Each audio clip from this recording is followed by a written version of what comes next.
السلام عليكم ورحمة الله وبركاته. بسم الله الرحمن الرحيم. Keajaiban Muhammad Shallallahu Alaihi Wasallam kecil saat meminta hujan. Selain mukjizat, para nabi juga mempunyai irhash, yaitu keistimewaan atau hal-hal di luar nalar yang dialami sebelum diangkat menjadi nabi. Sebagaimana nabi-nabi yang lain, Muhammad Shallallahu Alaihi Wasallam kecil juga mengalami peristiwa-peristiwa yang luar biasa. Di antara irhash Nabi Muhammad Shallallahu Alaihi Wasallam di masa kecilnya adalah menaklukkan mendung. Kota Makkah pada waktu itu dilanda kekeringan dalam waktu yang cukup lama, akhirnya diguyur hujan setelah Abu Talib melakukan ritual istisqa atau meminta hujan dengan wasilah Muhammad bin Abdillah. Sebagaimana diriwayatkan oleh Ibnu Asyakir yang kemudian dikutip dalam kitab-kitab sirah nabawiyah, seperti Asrahikul Mahtum karya Al-Mubarak Furi I-189, Subulul Huda Warasyad karya As-Syalihi 2137, dan Al-Hasaisul Kubra karya As-Suyuthi I-145. Suatu ketika Julhamah atau Jalhamah bin Urfuthah datang ke kota Makkah dalam kondisi kekeringan. Dalam riwayat yang lebih lengkap disebutkan, ada orang yang berinisiatif meminta hujan kepada berhala Lata. "Datanglah kalian kepada berhala Lata dan Uzza," serunya. Ada pula yang melontarkan ide agar penduduk Makkah meminta hujan kepada berhala Uzza. "Datanglah kalian kepada berhala Manat, salah satu dari 3 berhala," timpalnya.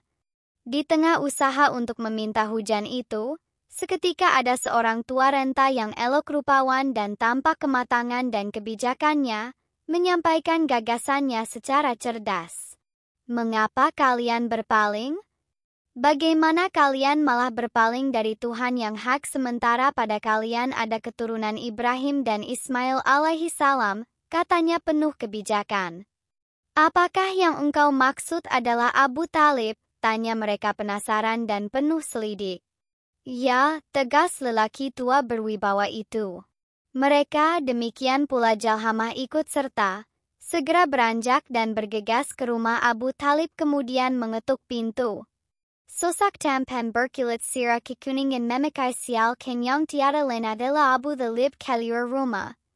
Orang-orang pun segera mendekatinya dan menyampaikan maksudnya. "Wahai Abu Talib, sungai-sungai telah kering. Orang-orang sudah lama tidak mendapatkan hujan, mohon engkau meminta hujan," kata mereka tanpa basa-basi. "Tunggu hingga matahari bergeser ke arah barat dan angin datang bertiup," jawab Abu Talib. Setelah matahari bergeser ke arah barat, Abu Talib keluar bersama Muhammad bin Abdullah yang masih kecil. Anak itu tampak bercahaya laksana matahari yang menyinari kegelapan. Darinya kegelapan awan berdebu menjadi terang, dan di sekelilingnya ada beberapa anak kecil lainnya. Lalu Abu Talib melekatkan punggung Muhammad ke Ka'bah. Muhammad pun segera memberi isyarat ke arah langit dengan jari-jari tangannya, sementara anak-anak lainnya melirik-lirik dengan ekor matanya. Saat itu tidak ada awan mendung sama sekali di langit, namun tiba-tiba awan berdatangan dari segala arah, dan hujan deras pun mengguyur kota Makkah yang sudah mengalami kekeringan sangat lama. Sungai-sungai mengalirkan airnya, dan suburlah kota dan pedesaannya.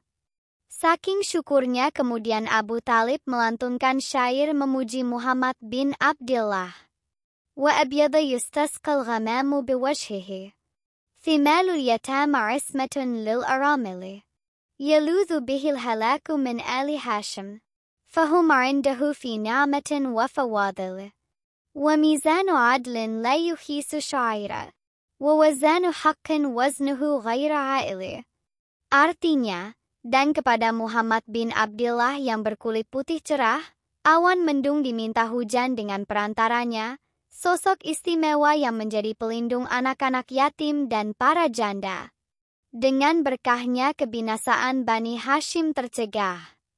Mereka berada di sisinya dalam kenikmatan dan anugerah. Dan ia laksana timbangan keadilan yang tidak mengurangi sebiji gandum pun, dan ia adalah timbangan yang hak yang tidak melenceng curang. Kisah lengkap ini dapat dibaca dalam kitab Al-Mujalasah karya Imam ad-Dinawari. Ahmad bin Marwan ad-Dinawari, Al-Mujalasa wa Hirul Ilmi, Beirut, Darul Kutubul Ilmiah, Juz 8, halaman 423-424. Kisah Muhammad bin Abdillah menaklukkan mendung ini diabadikan oleh Imam Abdurrahman ad-Daibai dalam kitab Maulidnya dengan kalimat Tuti'uhu sahaib. Artinya, awan-awan mendung pun taat kepadanya. Abdurrahman ad-Daibai Maulid ad-Daibai Kediri Pesantren Fadhil Ulum Kujian halaman 6.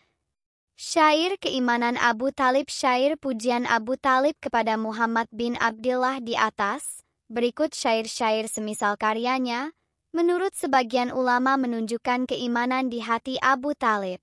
Tidak mungkin keluar syair seperti itu kecuali dari orang yang beriman atas kenabian Muhammad bin Abdullah.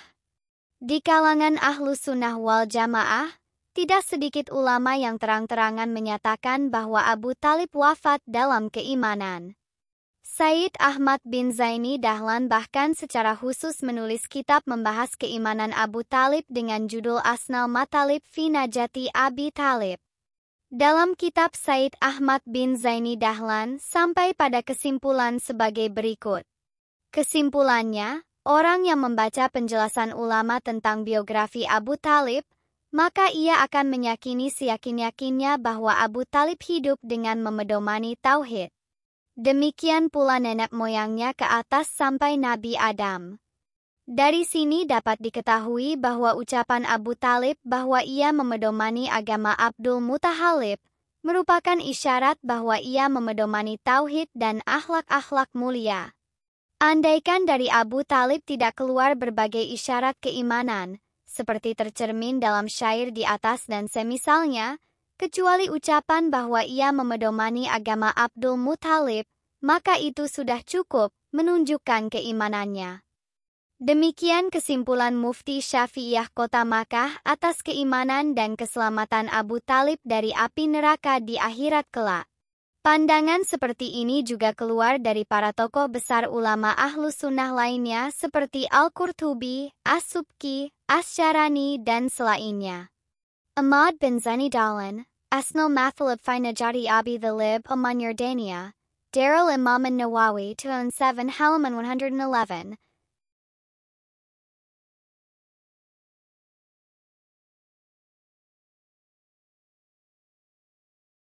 والله أعلم بالصواب.